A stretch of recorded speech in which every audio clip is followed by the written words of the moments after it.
안녕하세요. 자, 오늘은 부동산 금융의 아주 큰 그림, 그러니까 저 높은 곳의 경제 정책이 어떻게 내가 살 집의 대출 금리까지 결정하게 되는지 그 전체적인 청사진을 한번 쫙 훑어보겠습니다. 혹시 이런 생각해 보신 적 있으세요? 저 멀리 어딘가에서 누군가 내린 결정 하나가 어떻게 내 집 대출 이자에 바로 영향을 줄까? 그 시작점에는요, 시장 전체를 지휘하는 거대한 관제탑 같은 곳이 있습니다. 모든 건 바로 여기서부터 출발합니다. 네, 바로 그 관제탑의 정체는 연방준비제도, 우리가 보통 연준이라고 줄여서 부르는 바로 그곳입니다. 자, 그럼 연준이 뭘 하느냐? 여기 보이는 이 세 가지 도구를 가지고 시장에 풀리는 돈의 양, 그러니까 통화량을 조절하는 거죠. 이게 마치 거대한 수도꼭지 같은 거예요. 이걸 열어서 금리를 낮추면 대출 받기가 쉬워지니까 시장에 돈이 넘쳐나겠죠? 그럼 자연스럽게 부동산 시장도 활기를 띠게 되는 거고요. 모든 것의 시작은 바로 이 결정입니다. 오케이, 연준이 돈을 풀기로 결정했어요. 그럼 그 돈이 어떤 길을 통해서 실제 집을 사려는 사람에게까지 전달될까요?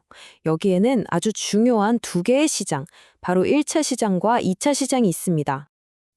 이 그림이 바로 부동산 금융 시스템의 심장입니다, 심장. 1차 시장에서 은행이 여러분에게 돈을 빌려주고요. 그 다음에 그 대출 계약서 뭉치를 2차 시장에 팔아서 다시 현금을 확보하는 거예요.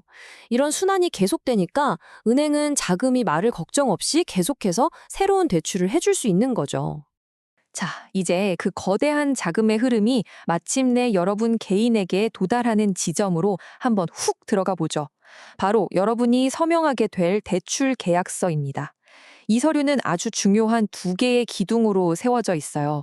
모든 대출의 핵심은 딱 두 가지입니다. 바로 약속어음 그리고 담보증서.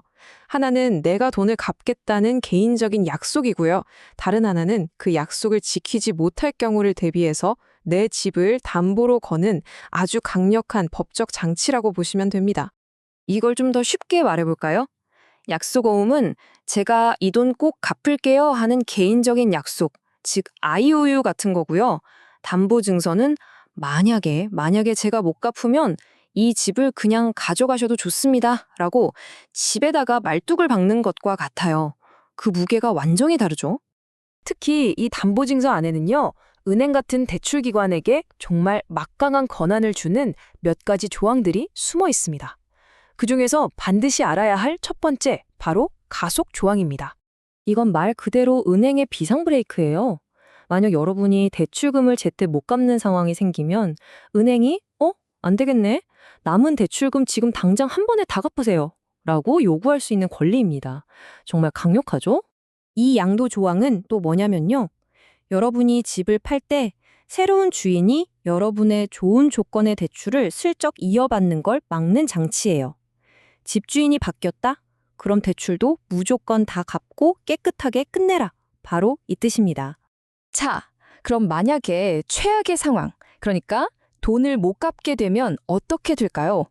바로 이 순간, 여러분이 어떤 종류의 담보증서에 서명했는지가 결정적으로 중요해집니다. 담보증서에는 크게 모기지와 신탁증서 두 가지 타입이 있는데요. 이 둘의 가장 큰 차이점은 딱 하나예요. 돈을 못 갚았을 때 집을 압류하는 절차와 그 속도입니다. 이 표를 보면 차이가 한눈에 보이죠?